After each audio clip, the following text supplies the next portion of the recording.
Hi everyone, my name is Victorine Tangwa and I'm going to introduce our case study for this week. And our case study is on ALS, which is amyotrophic lateral sclerosis.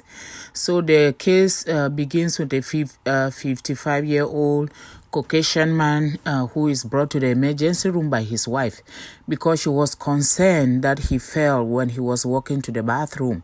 And what happened is, according to her, he has been having some difficulties walking and completing his daily routine task.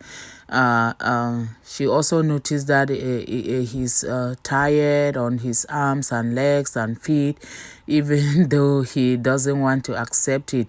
So while picking a glass of water from the table to his mouth, he dropped it unexpectedly. These are things that have been happening over time, so she was taking note of that, but just some days she would think he's just tired or something like that.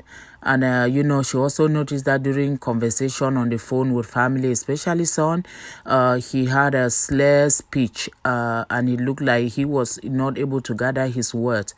So the patient's wife brought him to the emergency room and at night. So complaining of, at night he will complain of muscle cramps. So while the wife is giving the information to the nurse and the nurse is doing assessment, the nurse also noticed that, he is not able to put his head up straight. And his posture was not all right, leaning forward and backward. And that was really a concern.